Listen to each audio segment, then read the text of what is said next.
Welcome to Step Into the Pivot. We're your hosts. I'm Teresa Conti. And I'm Ivana Polonio. We talk with people just like you. We have honest conversations about current issues that women and men face and how we pivot to address them in our lives. This podcast is your companion as you step into a workout or take some time for yourself. Hello, everybody, and welcome to this week's episode of Step Into the Pivot. Our guest today has a very inspirational story. So I'm going to briefly introduce Lorie Jones, and then I'm going to let Ivana take it over from there. But Lorie, we thank you so much for being on the podcast today.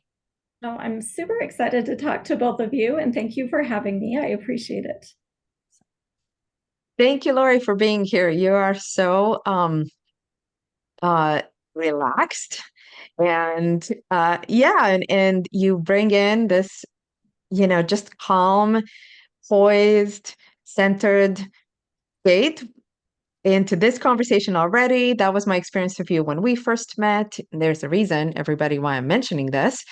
I was chatting with Lorie. We met through financial services industry connections. We had a lunch that was supposed to be about financial services. And we were talking about, things that one would talk about with someone who, oh my gosh, Lorie, how did we say it? Does everything and holds the whole space for your firm, Fidelis Wealth Advisors, and hold space for so many folks in the industry, particularly women. So here we were chatting about a lot of, wonderful topics. And I noticed how calm and cool and collected you were. And I was thinking to myself, this is a woman who knows that when, a crisis occurs in the office space, she knows how to triage and she knows how to calm everybody down and say something to the effect of, it's just a spreadsheet. And I'm it's not to diminish some of those, big fires that we do experience in the corporate space. And some situations can be really intense. But I was noticing something about Lorie, about your state, that told me that, this woman must have an experience. She must really know what it's like to be in a real pivot, in a real, in a real emergency, in a real crisis. Because that's been my experience. That when we've really lived through something very big, it's easier to notice it's just a spreadsheet. So thank you, Lorie, for agreeing to tell us about a very massive pivot experience that you and your family went through. Would you walk us through it and tell us what it is that I'm hinting at here? What am I talking about? Yeah, thanks, Ivana, for letting me go ahead and tell my story. But yeah, as Ivana mentioned, it was a normal day. As I left the house, I've got 5 kids, and most all of them were in high school. One of them had graduated, but they were all living at home. And my normal day just goes, I leave the house and yell through the house, "Love you, see you later," going to work, and I get various responses. "Bye, mom, love you, mom, see you later." And it was a normal day. So that's what I did. And walked out of my house, went to work. I'm focused at work. I hardly ever answer the phone, and my kids sometimes have a hard time getting in touch with me when I'm busy and focused in. And this day I was teaching one of my interns a process or something, sitting on the computer. It was, I think, around noon, 11 or noon, sometime around there. Maybe it was a little bit afternoon. And I got a telephone call on my cell phone, and my son was calling. And I said, well, for some reason, something inside of me says you should probably take that call. And I didn't. I normally don't pick up. And I did. I stopped and I picked up the phone. And my son, Josh, was in high school that year, a senior. And it was about May 7th. So it was just a short week, really, before graduation. And Josh says, "Hey, Mom, I've been involved in a school shooting, but I'm okay." And That is a telephone call that never, ever in my life did I expect to get. It was something that you always worry about when you send your kids off to school in the wide world, but it's not something that you ever expect that will actually happen to you.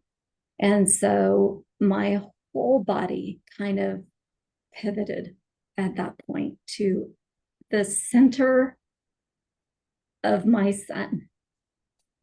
And I said, Josh, are you okay? And he says, well, I've been shot a little bit, but I'm fine. And Wow. I said, are you bleeding? In my mind, I'm thinking, okay, I am either talking to my son for the very last time, and I need to let him know how much I love him and how much he means to me, or I'm, getting in the car and going to the hospital and making sure that he's okay. And he says, well, I'm bleeding a little bit, Mom. And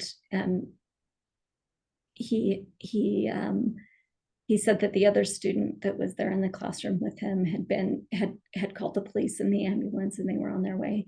And he says, but I'm okay. He just kept telling me that I'm okay. And I said, okay, Josh. And he was going through the aftermath during that class period. 2 students had walked in the room and started shooting.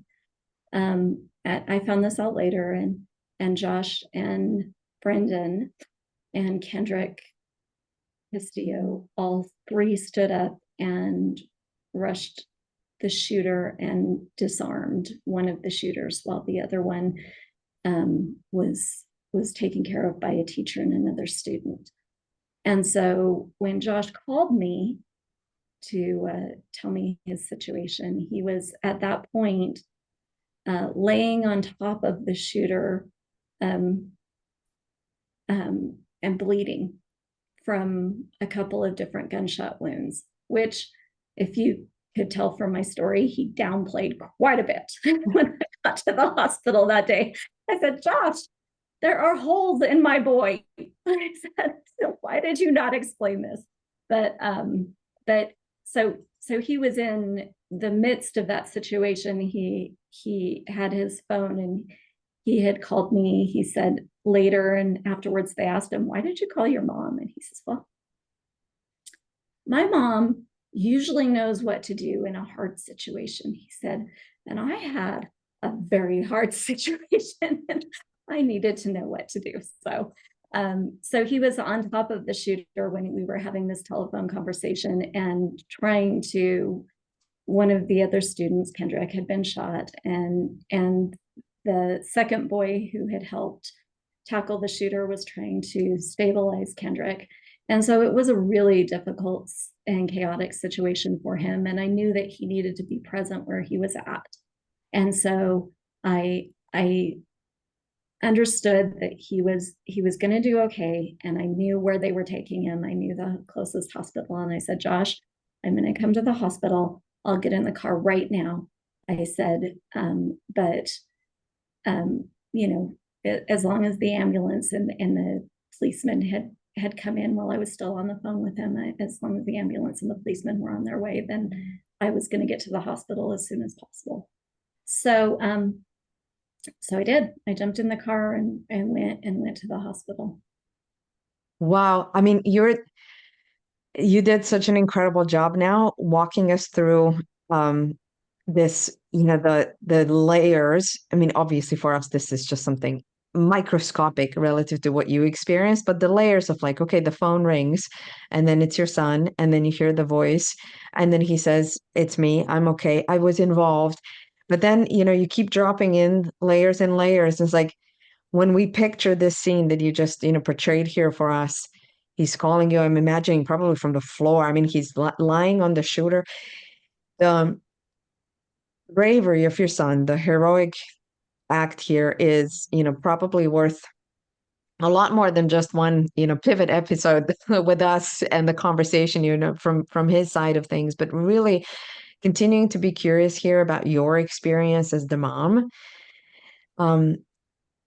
If I remember correctly, there was another child of yours in the school too, right? So there's Josh and the phone call you're getting from him, and you're rushing to the hospital and you're triaging all of this and understand like the absurdity of it and the reality of it. And then there's your daughter too, right? Yeah. Yeah, so we had a family text chain, and I'll admit I was like texting and driving, and cops were passing me all along the way. This is, I think, kind of funny is I was really worried they were going to give me a speeding ticket. Somebody was going to pull me over and get a speeding ticket. So I was trying to stay within the speed limit, get there, and text at the same time. I was not being very safe that day. But I had a daughter who was just 2 doors down, and we didn't know, none of us knew what the situation was in the school. Was there only one shooter? Was there two shooters? Like at this point, all I knew is that Josh was okay, and that there had been an attempted school shooting. I didn't know if it was one person, if it was two-person. I didn't even understand at that point when I was heading up to the hospital that there was, that there potentially was another shooter left in the school. I didn't know that all was safe. And I had, Josh was a senior, and I thank God every day that they were in a senior classroom full of a bunch of big, tall boys who stopped that incident within 30 seconds, a minute and a half of when it started, because my sixth grade daughter, who is, her nickname is Midget, so she's as tiny as they come, was 3 doors down from that classroom. And the school had anywhere from 12th graders to kindergartners in the vicinity, and so it could have been. I remember one particular moment afterwards, in the week following, where we were walking out of the school, out of a classroom, gathering. They had counselors and all sorts of things coming in. And we were walking out of the school, and a mom stood up and just came to my son, and she's like, "I just hugged you. Thank you so much." Because my daughter was in that school. And it really struck me. I was on both sides. On one side, I was so scared for my kid who ran towards danger rather than away. And on the other hand, I'm the mother of a sixth grader who is so grateful that they took the actions that they did that day and saved so many lives. Wow. I got chills several times while you were talking, honestly. What an amazing story. And you're right, the bravery of those boys um is just something that, right? Like you're grateful, the other parents are grateful. I mean, and you're grateful for so many things. You're grateful that they are still alive. You're grateful that they took control of the situation. You're grateful of so many things. Wow. What what an amazing story. I just don't even know what else to say. Um, let's talk a little about how this changed you, right? How did this change you, Lorie, as a person, as a mother, as a family member? How, what do you think has changed in you since this incident?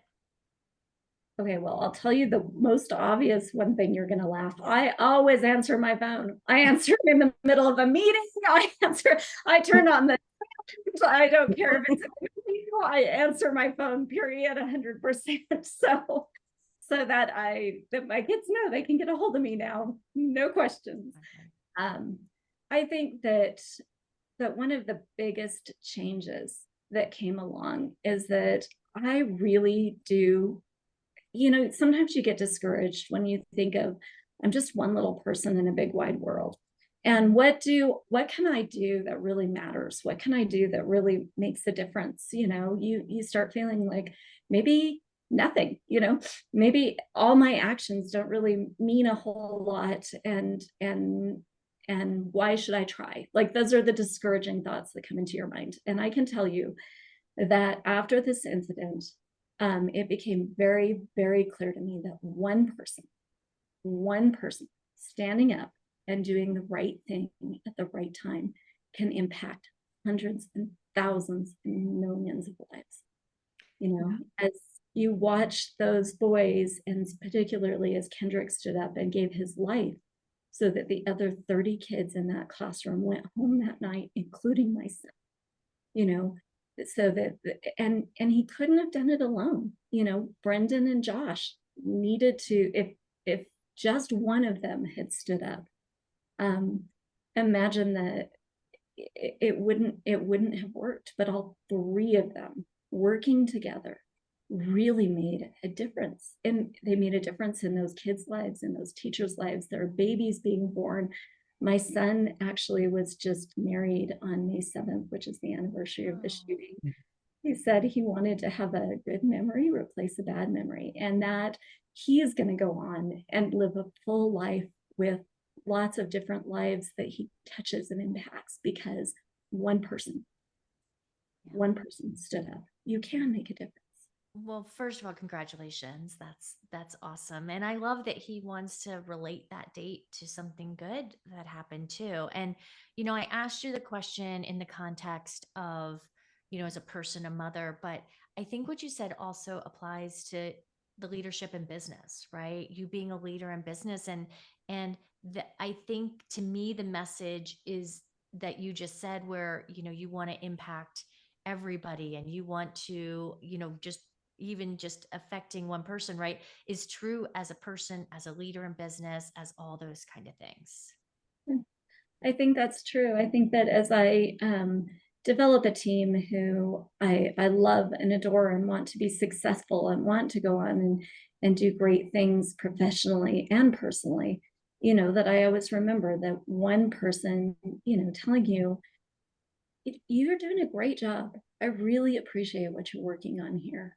And it's going to make a difference, one person giving you the encouragement that I know you haven't passed this test a couple of times, but you can do it.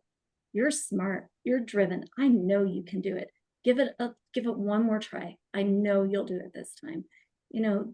That sort of one person inspiring and helping, it makes a difference. It makes a difference in your little life. And you never know what that employee, what that coworker, what that acquaintance is going to go on to do in their life. You may have inspired the next president of the United States, or the next, the next great leader, because of something that you did. One person. Yeah. And sometimes it's direct, and sometimes it's a ripple effect, and we will never find out how that inspiration occurred and how it took place. Because, you'll touch somebody's life in a way that, sometimes you won't get the feedback, but the reverberation will happen. And I want to take us back to that moment where your son is responding to the question, how come you called your mom? And he says, well, my mom knows how to deal with hard situations. So she knows what to do in a hard situation. Did I get that right? Is that how Yeah. he said it? Yeah, he Right? says, my mom knows what to do in hard situations. I had a hard situation. Exactly. So I wanted to just connect that with, that idea that he wouldn't have done it alone. Yeah. There is that impact and influence from you, from the upbringing, from the environment that he was steeped in up until that point, that all contributed.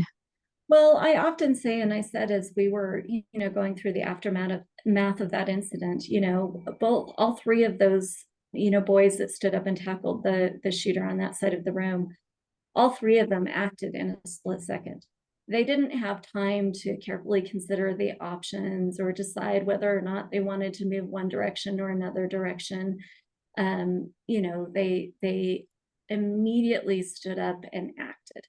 And I think that I always say that the decision was made in a split second, but the type of person that was going to make that decision the way that he did was 20 years in the making. Well, 19 at that point. He he had learned and been taught and watched examples and had experiences that brought him to that exact minute in his life where he was able to make that decision to run towards rather than away from danger. And Kendrick and Brendan as well. And they may have made that decision in the blink of an eye, but the person they were to be able to be there and make that decision took 19 years to make. Yeah. Can we then turn this also back inward and tell us about your version of that? Can you notice the same thing about yourself where, there's the mom who is dropping everything. There's the mom who is listening to her intuition and is picking up that call, right? Because I want to give you credit here for like you did pick up that phone call. You answered. Later you mentioned it like now I always answer the phone. You answered that call. You listened to something rising. There was an intuition rising that overrode your meeting, your business day, and you listened.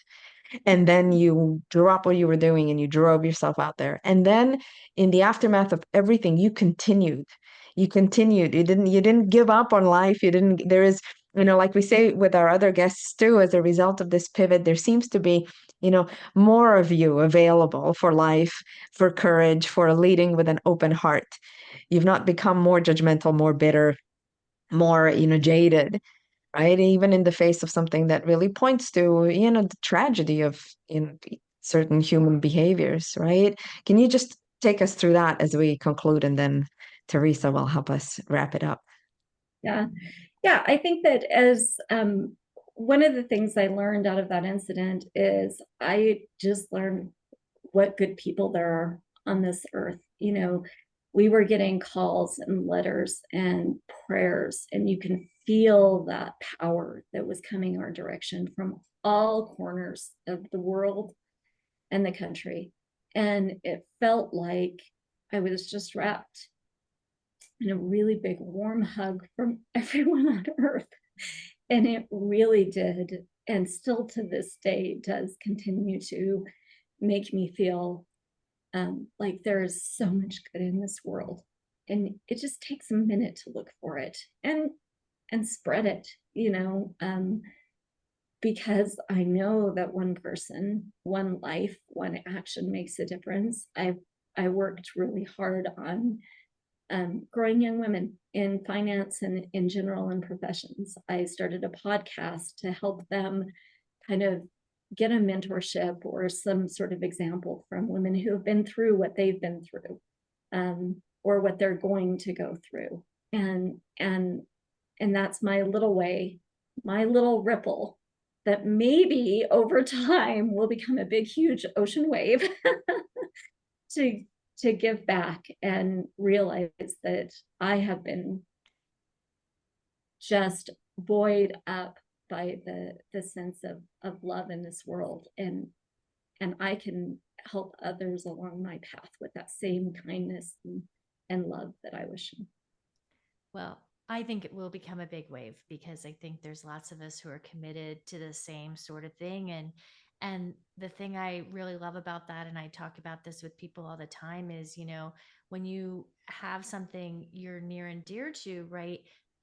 Anybody can give money, but like to give your time and to really have that is time, and time is precious, and time is something you'll never get back. So the fact that you give that so freely to try to help others is awesome. So just as our final question before we end, and I think you've probably already answered this, but I'm going to kind of ask you again. So how is this pivot a step forward for you? I think that the pivot, when your whole world stops and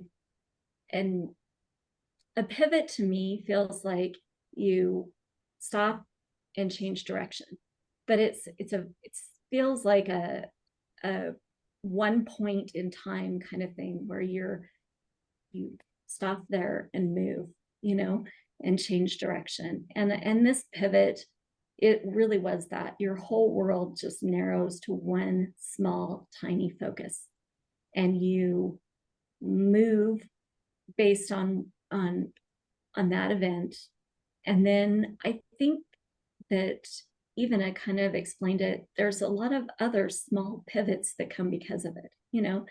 That was a very, very real experience, and you moved in a different direction. But I have to every day take stock and say, sometimes you forget, it's 5 years later, and sometimes it isn't May 7th, and you don't remember every minute of every day, so you stop where you are, you look at where you're going, and you kind of pivot towards who you want to become. And I think that's kind of how it's affected me, is I am constantly taking stock of, hey, is this the direction that I want to go in to honor that sacrifice that was made in my life? Or do I need to pivot a bit and slightly adjust? Well, it goes really well with one of the things we always say when we end our podcast, which is if you have a pivot, step into it. Right. And I think that you said it a lot maybe nicer than we say it, but I think Elegant. the message is right there. So from me, thank you so much, Lorie, for sharing your amazing story. Thank you. Thank you. I just want to say it again. I want us to capture this, like, pivot towards who you want to become. Like, so classy and elegant, and just a beautiful invitation, Lorie.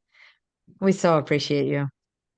Well, thank you so much. Thank you for having me, and thank you for letting me. I've told Joshua's experience many, many times, but this is a chance to feel how that experience affected and changed me. So I appreciate that.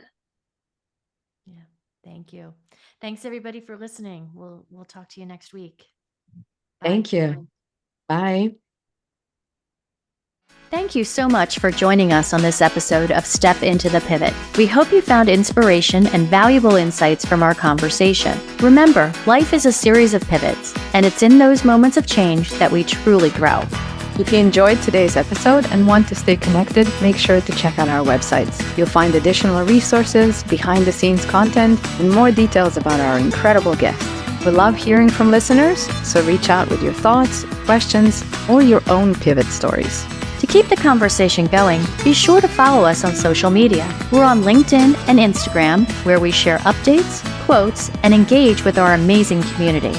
If you haven't already, please subscribe, rate, and leave a review. Your feedback makes a difference, and it helps us bring you meaningful conversations. We're signing off, reminding you that every pivot is a step forward. Take care, and we'll catch you on the next episode of Step Into the Pivot.